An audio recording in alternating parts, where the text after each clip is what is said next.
सकाळी उठून ग्रामीण भागातल्या महिलांना पाणी गरम करणे, पाण्याची चूक पेटवणे असलं मी काही ते काम करणार. कारण इथे एक साप आहे मित्रांनो. आणि कालपासून हे काढा.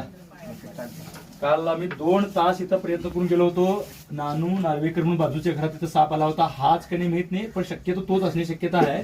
त्यांच्या पायऱ्यावर फोडून आम्ही 2 तास प्रयत्न केला, साप सापडला होता. आता मात्र हा दिसायला आहे आणि याच्या बरोबर पाठीमागे आहे. तुम्ही बघू शकता कशा प्रकारे बघितलाय. आता तुम्ही काल बघितला हा साप कायचा भुवा हाच नाही, म्हणजे जवळपास हाच असण्याची शक्यता लक्षात घ्या. आणि आपल्याला बघून ते घाबरतात. आता या लोकांना वाटत होतं की मी पाणी बिंदास काढतोय. तुम्ही सुद्धा असं बिंदास करत असं लक्षात घ्या. फक्त बघितल्यानंतर तुम्ही साप आहे म्हणता आणि घाबरता, नंतर तिकडे जात नाही. तुम्ही आमच्यापेक्षाही जास्त धाडसानं काम करत असता. ग्रामीण भागात विशेषतः शिनी काढता, लाकडं काढता, कुठं जात असता तेव्हा तुम्ही साप नाही असं तुम्ही धरून काढत असता लक्षात घ्या. पण साप आहे म्हटल्यानंतर तुम्ही घाबरता. म्हणून तुम्ही तसंही पण सगळ्यांनीच काळजी घ्यायला पाहिजे.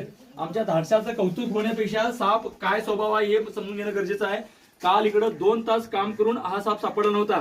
खरं तर त्यांचे मालक जे आहेत नानू नार्वेकर ते पंढरपूरला गेलेत आणि साप त्यांच्या घरात आलं लक्षात घ्या. म्हणजे आपण ग्रामीण भागात राहताना या गोष्टी आपल्या जवळ साप आहेत, हात पाय लागला तर चावतात, ह्या गोष्टीचा विचार करणं गरजेचं आहे. हा पकडण्यापर्यंत होता. काल आम्ही प्रयत्न करून सापडला नाही, आज सापडला. याचा अर्थ संपले असं नाही, उद्या पण दुसरे येऊ शकतात. फक्त एक साप बघून घाबरणं गरजेचं नाही. असे असू शकतात, आपला हात पाय लागू नये ही काळजी तुम्ही आयुष्यभर घेणं गरजेचं आहे. आणि एवढं जरी केला, आपला हात पाय पडतोय ते साप आहे का एवढी जरी काळजी घेतला तर सर्पदंश टाळता येतात.